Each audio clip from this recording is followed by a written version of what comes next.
The success point पर स्वागत करता हूं। उम्मीद करता हूं कि आप सब बहुत अच्छे होंगे, मेहनत कर रहे होंगे और यकीन ये करता हूं कि आप लोग इंतज़ार में रहते होंगे कि वीडियो कब आएगी। तो आज उसी का अगला पार्ट लेकर मैं हाजिर हुआ हूं। 25 क्वेश्चन तक उन्होंने डिस्कशन कर लिया था और ये पॉलिटी का महत्वपूर्ण क्वेश्चन चल रहा है और उस क्वेश्चन के अंतर्गत हम लोग 25 क्वेश्चन देख लिया है। आज हम डिस्कशन करेंगे 26वें क्वेश्चन से 50 क्वेश्चन तक। बात समझ में आ रही है? हाँ, और ये महत्वपूर्ण प्रश्नों की श्रृंखला है। आरओ की वैकेंसी आ चुकी है और ये आपका हर जगह काम आएगा, किसी भी एग्ज़ाम के लिए, किसी भी वनडे एग्ज़ाम के लिए। तो शुरू करने से पहले गुजारिश है कि मेरे वीडियो को ज़्यादा से ज़्यादा शेयर करें, लाइक करें, कमेंट करें और पसंद आती है तो ये ज़रूर बताएं कि आपको वीडियो कैसी लगी। और मेरी यही कोशिश रहती है कि मैं बेहतर से बेहतर आप लोग के लिए लेकर आता रहूं और इसी तरह मैं आज क्वेश्चन लेके आया हूं। तो फटाफट से शेयर कर दें, लाइक कर दें। चलिए शुरू करते हैं आज का टॉपिक। तो संविधान में हमारे राष्ट्र का उल्लेख किस नामों से किया गया है? तो संविधान में हमारे राष्ट्र का उल्लेख दो नामों से यानी भारत और इंडिया के रूप में किया गया है। और अनुच्छेद 1 का उल्लेख जो करता है वो क्या कहता है कि भारत अर्थात इंडिया राज्यों का संघ होगा। बात समझ में आ रही है? तो ये जो 27वें का जो आंसर होगा वो आपका होगा ए, यानी ए आपका क्या होगा? करेक्ट आंसर होगा। चलिए आगे चलते हैं। 28वां आपका क्वेश्चन है कि निम्नलिखित शब्दों में से कौन सा शब्द सन 1975 में भारतीय संविधान की प्रस्तावना में सम्मिलित नहीं था? बंधुत्व, संप्रभुत्व, समानता और अखंडता। तो भारतीय संविधान की प्रस्तावना की बात करें तो इसमें समाजवादी, पंथ निरपेक्ष और जो अखंडता शब्द है ये जोड़ा गया था 42वें संविधान संशोधन के तहत। कब जोड़ा गया था? 42वें संविधान संशोधन के तहत 1976 में ये जोड़ा गया था। और कौन सा शब्द जो है उस वक्त शामिल नहीं था 1975 में, क्योंकि ये जो अखंडता शब्द है ये 1976 में शामिल किया गया था और हम बात कर रहे हैं 1975 की। तो आपका आंसर क्या होगा? डी। तो डी क्या हो जाएगा इसका करेक्ट आंसर। चलिए आगे चलते हैं। भारतीय संविधान की प्रस्तावना में भारत को किस रूप में संशोधित किया गया है? तो यानी घोषित किया गया है। तो पहला है एक सार्वभौम प्रजातांत्रिक गणतंत्र या एक समाजवादी प्रजातांत्रिक गणतंत्र। सी है आपका एक सार्वभौम समाजवादी धर्मनिरपेक्ष प्रजातंत्र या इनमें से कोई नहीं। तो अगर हम प्रस्तावना की बात करते हैं तो भारतीय संविधान की प्रस्तावना में भारत को एक सार्वभौमिक समाजवादी धर्मनिरपेक्ष प्रजातांत्रिक गणतंत्र के रूप में घोषित किया गया है। तो इसका जो आंसर होगा वो दोस्तों होगा आपका सी। तो सी आपका क्या हो जाएगा? Correct answer. चलिए 31वां देखते हैं कि भारत का जो गणतंत्र है इसका अर्थ क्या होता है। तो इसका अर्थ क्या होता है आपको बताना है। तो क्या होगा कि सभी भारत में अंतिम अधिकार जनता के पास है। दूसरा, भारत में संसदीय शासन नहीं है। भारत में वंशानुगत शासन नहीं है। और चौथा है भारत राज्यों का संघ। भारत एक राज्यों का क्या है? एक संघ है। तो आपको ये आंसर बताना है। तो अगर हम गणतंत्र का अर्थ की बात करते हैं तो राष्ट्र का प्रधान निर्वाचित होता है, वह वंशानुगत नहीं हो सकता। इस प्रकार भारत क्या होता है? भारत एक गणतंत्र होता है। और अगर हम इसकी बात करें तो भारत में वंशानुगत शासन नहीं है। बात समझ में आ रही है? तो क्या होगा? इसका आंसर हो जाएगा आपका सी इज द करेक्ट आंसर। चलिए 32 की बात करते हैं। तो भारत में लौकिक सार्वभौमिकता है क्योंकि संविधान की प्रस्तावना आरंभ होती है, आपको बताना है 17वें संशोधन द्वारा, 24वें संशोधन द्वारा, 42वें संशोधन द्वारा, 44वें संशोधन द्वारा।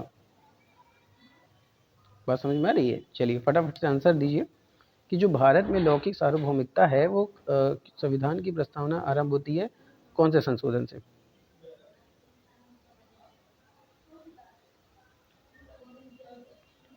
तो भारत में जो लौकिक प्रस्तावना है, हम भारत के लोग शब्दों से शुरू होती है और भारत में लौकिक सार्वभौमिकता है और जिसका अर्थ होता है जनता सर्वशक्ति है और किसी बाध्य सत्ता के अधीन नहीं है।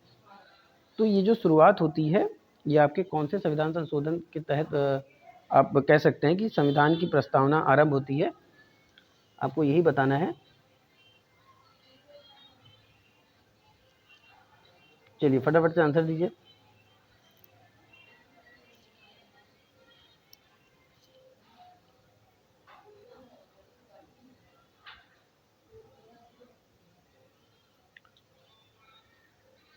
तो ये क्वेश्चन जो है आपको लौकिक सार्वभौमिकता, तो इसका आंसर तो होता है हम भारत के लोग। और अगर हम इसकी बात करें तो ये प्रस्तावना में ही जोड़ा गया था। तो ये क्वेश्चन जो है आपका गलत टाइप हो गया है, इसको हम लोग फिर आगे डिस्कशन कर लेंगे।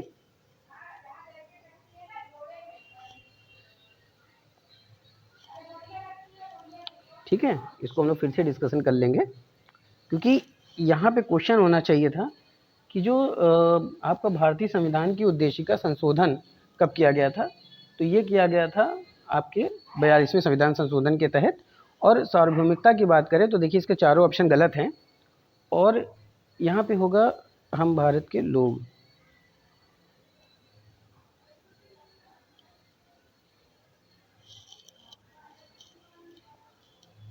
चलिए 33वां,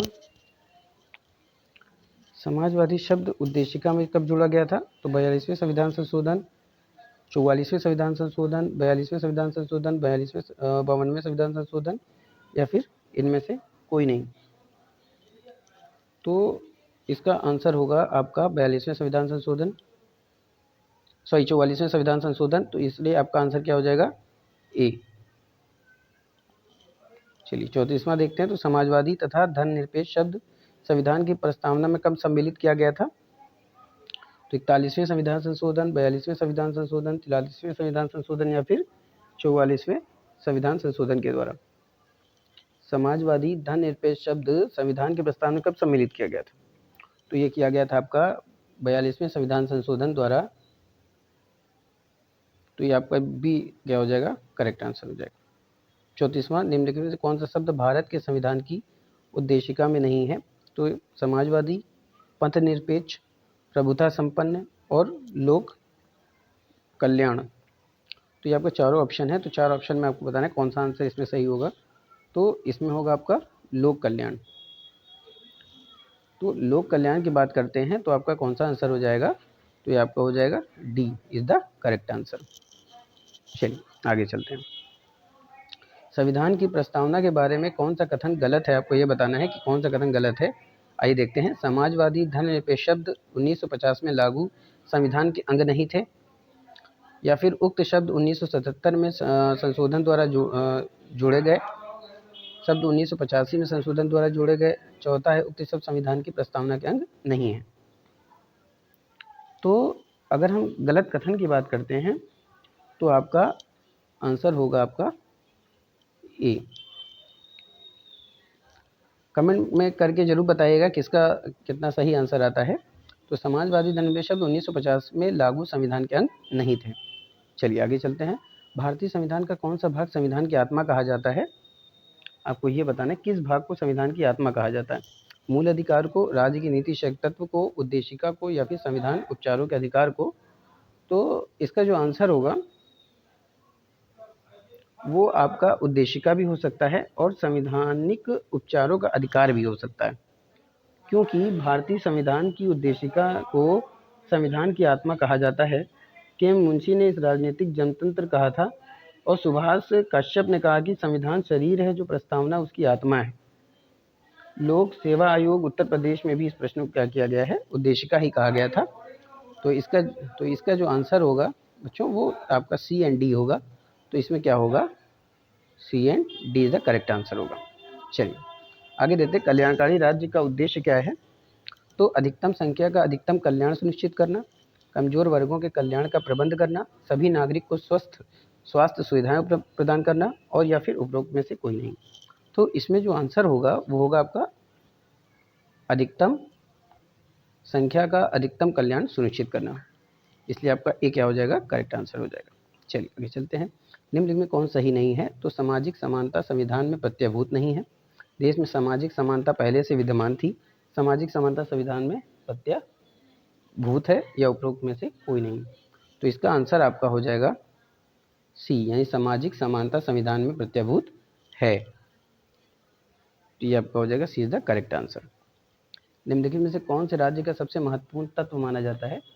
आपको बताना है ध्वज, राजधानी, संप्रभुता या फिर शासन अध्यक्ष। तो ये होगा आपका सी, यानी संप्रभुता। सी आपका क्या हो जाएगा? करेक्ट आंसर हो जाएगा। चलिए इसमें देखते हैं। तो भारत में न्यायिक पुनरीक्षण की संकल्पना निम्नलिखित देश के संविधान से ली गई है। जो न्यायिक पुनरीक्षण की शक्ति जो ली गई वो कहाँ से ली गई है?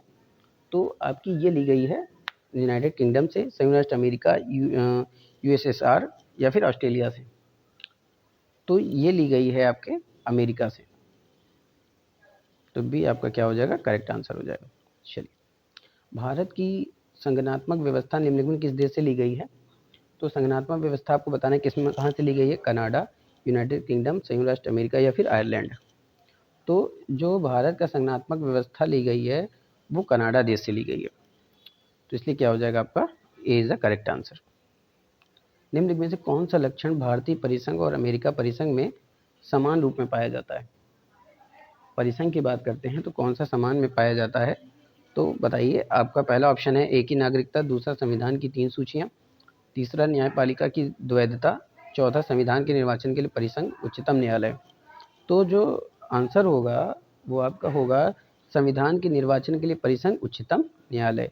तो इसलिए जो आपका ऑप्शन होगा वो होगा D is the correct answer, क्योंकि संविधान के निर्वाचन के लिए परिसंघ उच्चतम न्यायालय भारत एवं अमेरिका में समान रूप से पाया जाता है और संविधान की 3 अनुसूचियां भारत में पाई जाती हैं जबकि अमेरिका में दोहरी नागरिकता पाई जाती है। बात समझ में आ रही है? चलिए 43वां देखते हैं। तो लोकहित मुकदमे की संकल्पना का प्रारंभ कहाँ से हुआ था? तो लोकहित मुकदमे की संकल्पना तो United kingdom, Australia, United states या फिर कनाडा से। तो ये लिया गया था आपका यूनाइटेड स्टेट से। तो आपका आंसर हो जाएगा सी।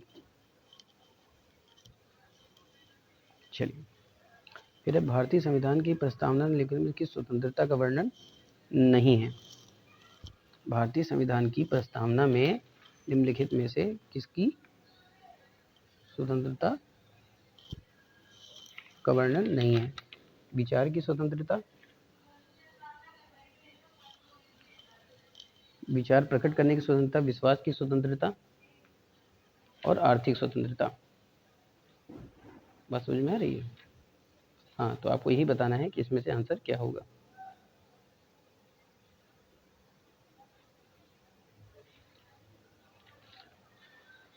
चलिए बताइए, जो स्वतंत्रता है वो कहाँ से ली गई है? विचार की स्वतंत्रता, विचार प्रकट करने की स्वतंत्रता, विश्वास की स्वतंत्रता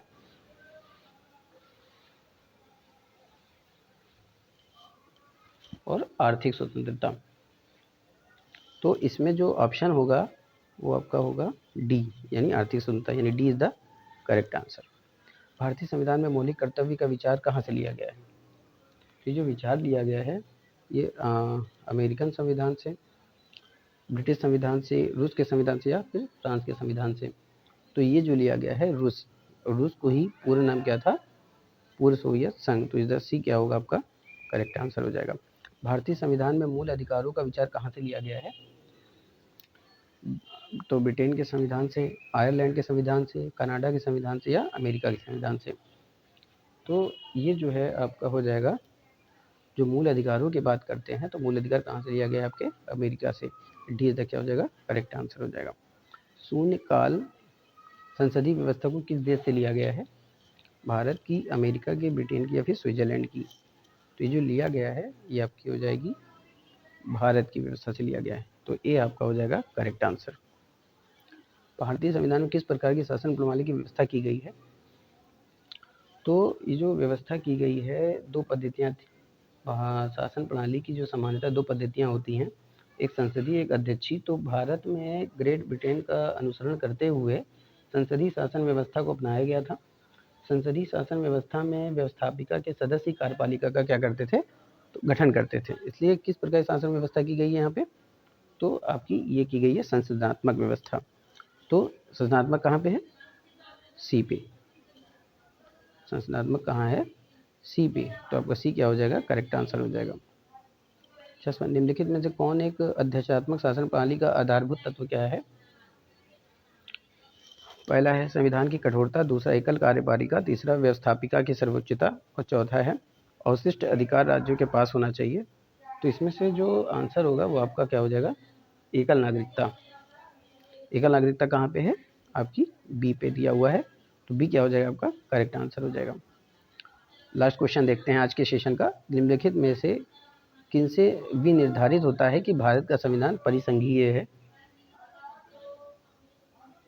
तो संविधान लिखित और अन्य है, न्यायपालिका स्वतंत्र है, अवशिष्ट शक्तियों का केंद्र में निहित होना, केंद्र और राज्यों के बीच शक्तियों का वितरण होना। तो अगर इसकी हम बात करते हैं तो कोई राज्य संगठनात्मक है अथवा एकात्मक है, या संविधान द्वारा संघ और राज्यों के बीच शक्तियों के विभाजन के आधार पर जाना जाता है। यदि संघ और राज्यों के बीच शक्तियों के विभाजन की बात करते हैं तो उस राज्य को संघीय राज्य कहा जाता है। भारत का संविधान परिसंघीय है क्योंकि केंद्र और राज्यों के बीच शक्तियों का वितरण किया जाता है। तो जो केंद्र और राज्यों के बीच शक्तियों के वितरण की बात करते हैं तो ये कहाँ पे दिया हुआ है? आपका डी पे दिया हुआ है, इसलिए डी क्या हो जाएगा? आपका करेक्ट आंसर हो जाएगा। तो उम्मीद करता हूँ कि आज के सेशन आपको पसंद आया होगा। आज के सेशन यहीं पे समाप्त करते हैं। कमेंट में ज़रूर बताइएगा कि आज की वीडियो कैसे लगती है, और ये ज़रूर बताइएगा कि आपका आंसर इसमें कितना सही होता है। फिर मिलते हैं अगले क्वेश्चन के साथ, इस उम्मीद से कि आप मेहनत करेंगे। बिल्कुल पढ़ते रहिए, मैं आपके साथ हूँ। दुआ करता हूँ कि आप अच्छे नंबर से पास हों। Thank you.